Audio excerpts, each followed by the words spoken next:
But the idea is that they're pulling answers from different universes simultaneously. They don't even completely understand how this is working. But the amount of power in computing is incomprehensible. And it's probably the biggest breakthrough technologically in human history by a long stretch. And it's all happening without most people even being aware of what the implications are. Well, one of the things that I've talked to about with some pretty insanely brilliant people is quantum computing. Oh, yes. And this new Google quantum computer that can do essentially the way a quantum computer works, a problem that would take thousands of years for every computer on Earth to solve. I've read that. It can solve in a second. Yeah. Something that can take more years than you literally can understand. It could be solved in 15 minutes. Yeah, I read that. It's insane. And this is where it gets really weird. The way it was explained to me, and we should have to Google how quantum computers work and why people connect them to the multiverse so I don't fuck this up. But the idea is that they're pulling answers from different universes simultaneously. They don't even completely understand how this is working. But the amount of power in computing is incomprehensible. Yeah. Like you're only looking at it and there's numbers, you could write all those numbers out, but your brain's not capable of grasping really what's going on. Yeah. And it's probably the biggest breakthrough technologically in human history by a long stretch. And it's all happening without most people even being aware of what the implications are. So see if you can Google an explanation of how quantum computers work.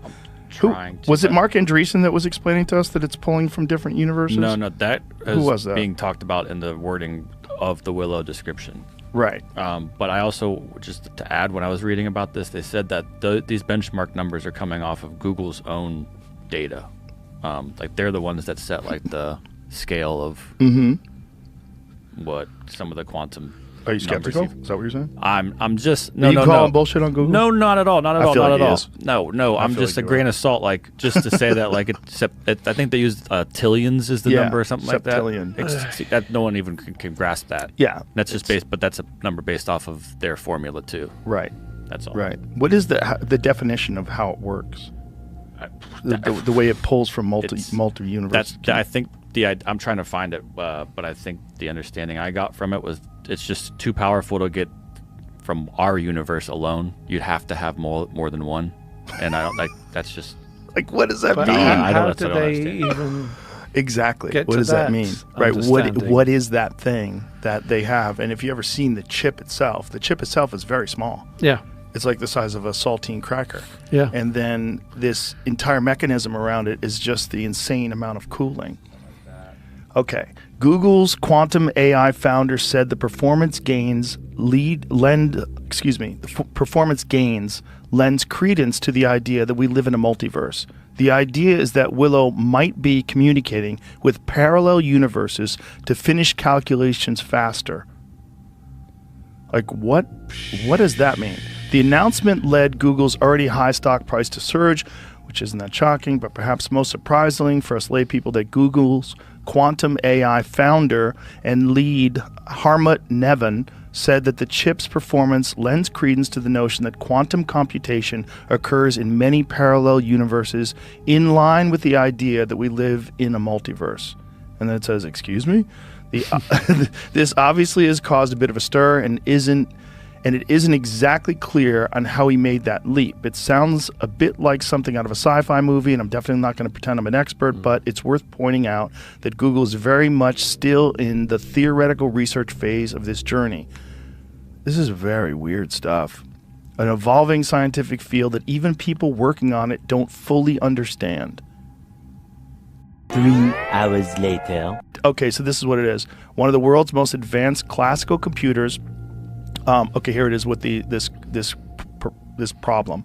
So AI's founder and lead, Hartmut Neven, said that the new chip had performed a purposefully complicated exercise called a random circuit sampling benchmark in 5 minutes. One of the world's most advanced classical supercomputers, on the other hand, it would take 10 and then 3 zeros, 3 zeros, 3 zeros, 3 zeros, 3 zeros, 3 zeros, 3 zeros, 3 zeros, 3 zeros, years to perform the same exercise. That's 10 septillion years, which exceeds known time scales in physics and vastly exceeds the age of the universe.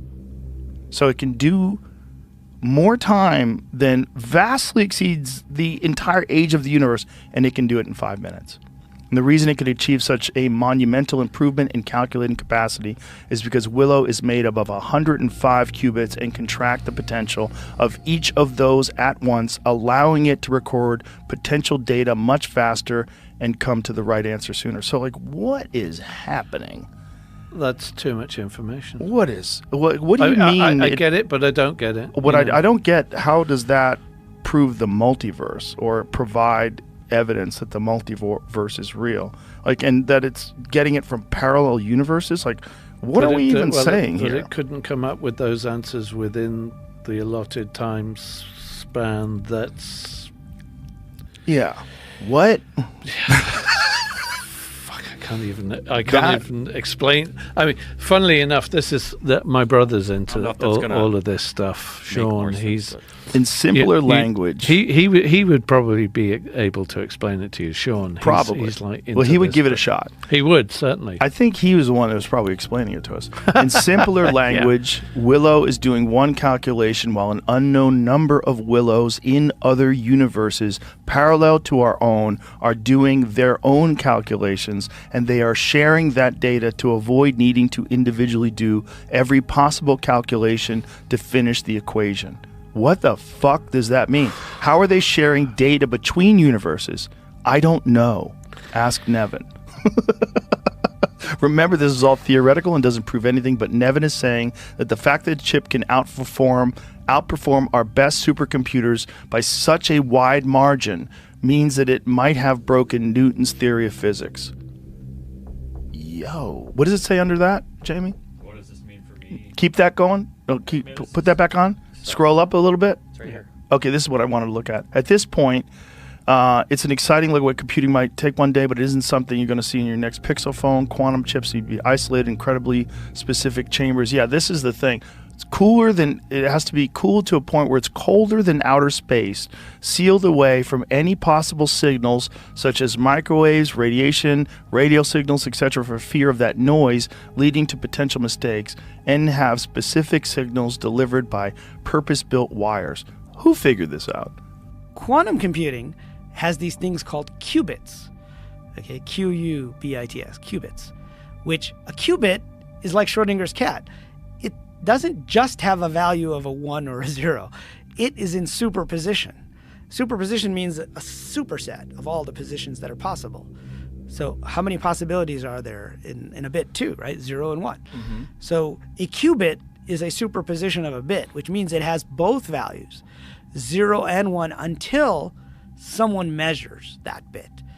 And so theoretically, that's what allows quantum computers to solve problems that grow exponentially, that are really big. And we're still in the early stages, but if you think of an exponential growth problem, like cracking encryption, it can be done by a regular computer. You can set up your laptop to crack. It'll take like 1,000 years or something, right? Mm-hmm. Because you have to go through every single possible value. So if you have 64 bits, that's like 2 to the 64 values, which is huge. In fact, there's an old story about the Indian king and the wise man who play chess that illustrates this story of how big that number gets when you have exponential growth. So there was a king who liked to play chess, and no one wanted to play chess with him anymore because he kept winning. And finally, there's this wise man. He's like, "Please play chess with me." And the wise man says, "Okay, I'll play chess with you if I win. For the first square on the chessboard, you give me 1 grain of rice, and then the second square on the chessboard, you double that, 2 grains of rice." And you double that to 4 grains of rice and 6 grains of rice. So we're doubling on each square, right? Mm-hmm. The king's like, okay, sure. No big deal. There's just a bunch of rice, right? And so it turns out when the wise man won, by the time you get to 2 to the 64, because there's 64 squares on the chessboard, that basically it was more rice than would fit in all of India, right? That's an exponential problem. It just grows so fast, and the reason it grows is there are too many possibilities, right? But now this new thing called a qubit's coming along, and the qubit has both possibilities at the same time. So if you have 64 bits, and you take all the possible values of those 64 bits, you've got the same number of possibilities as the grains of rice we talked about. It's 2 to the 64. It's a very big number. It's 18 quintillion, right, is the number. There's a game called No Man's Sky. I don't know if you ever played it. No. So it became famous because it was one of the first games to have an almost infinite number of planets. Is this the game where it just creates a universe? Yeah, it's kind of boring, I heard. Yeah, it was kind of boring at first. I mean, I haven't played it in a while. I just kind of looked at it. But it procedurally generates everything for you. Because there's no way a team of, like, I was in the video game industry, right? There's no way a team could create 18 quintillion worlds. And it turns out that's exactly the number of worlds they have in that game, because that is, 64 bits. That's the biggest number you can get if you use 64 bits, right? Right. Okay, so come back to that's exponential growth. It's just too big.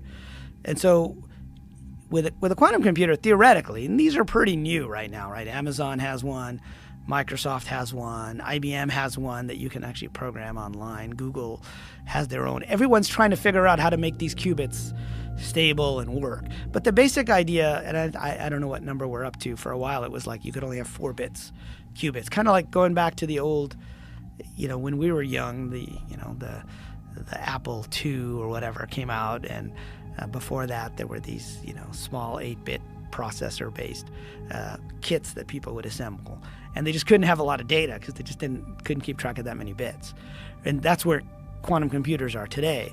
But the idea is if you can have 64 qubits, you can instantaneously solve a problem that is exponential because you can explore all of those at the same time, and then when you measure the result, it's all, now nobody knows exactly how this works, but the two explanations, coming back, sorry, I know I'm kind of wandering a bit, coming back to Schrodinger's cat, we say there's 2 possibilities, right? So with 64 qubits, there's 2 to the 64 possibilities. If they're all in superposition, they have all the possible values of it. And so basically, when you measure that, it brings it back. And so physicists call this the collapse of the probability wave. So there's a probability of all these possibilities, and then it comes down to 1. And that's sort of the best, one of the accepted ways that people think this whole thing works. But nobody totally knows. So another guy who was John Wheeler's grad student at Princeton came up with another idea. And we've heard about this idea from the superhero movies, right? And this is the multiverse idea, right? Yeah. And so basically he said that if you've got Schrodinger's cat, what happens is you're splitting the universe into 2 different universes. In one of them, the cat is alive.